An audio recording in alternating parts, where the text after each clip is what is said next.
আসসালামু আলাইকুম রহমতুল্লাহ। সম্মানিত দর্শক, কেমন আছেন আপনারা? আশা করি সকলেই ভালো আছেন।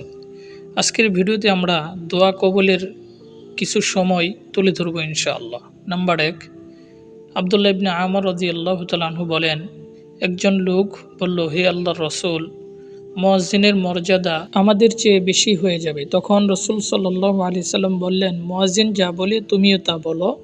যখন আজান শেষ হয়ে যাবে তখন আল্লাহর কাছে চাও, যা চাইবে তাই দেওয়া হবে। নাম্বার 2, আনাস রাদিয়াল্লাহু আনহু বলেন, নবী করিম সাল্লাল্লাহু আলাইহি সাল্লাম বলেছেন, যখন সালাতের জন্য আজান দেওয়া হয় তখন আকাশের দরজাসমূহ খুলে দেওয়া হয় এবং দোয়া কবুল করা হয়। নাম্বার 3, দোয়া কবুল কখন হয় সে সম্পর্কে নবী করিম সাল্লাল্লাহু আলাইহি সাল্লাম বলেন, শেষ রাত্রে এবং ফজর সালাতের পরে। নাম্বার 4, আল্লাহ রসুল সাল্লাল্লাহু আলাইহি সাল্লাম বলেন, প্রতি রাতের শেষ 1/3 বাকি থাকতে আমাদের মহান রব নিকটতম আকাশে নেমে বলেন, যে আমাকে ডাকবে আমি তার ডাকে সাড়া দেব, যে আমার কাছে চাইবে আমি তাকে দেব, যে আমার কাছে মাফ চাইবে আমি তাকে মাফ করে দেব।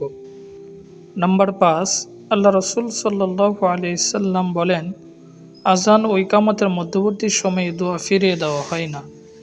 নাম্বার 6, আল্লাহ রসুল সাল্লাল্লাহু আলাইহি সাল্লাম বলেছেন, দুটি দোয়া ফিরিয়ে দেওয়া হয় না অথবা খুব কমই ফিরিয়ে দেওয়া হয়, আজানের সময় দোয়া এবং যখন যুদ্ধ তীব্র রূপ ধারণ করে। এক বর্ণনায় বলা হয়েছে বৃষ্টির সময়ের দোয়া।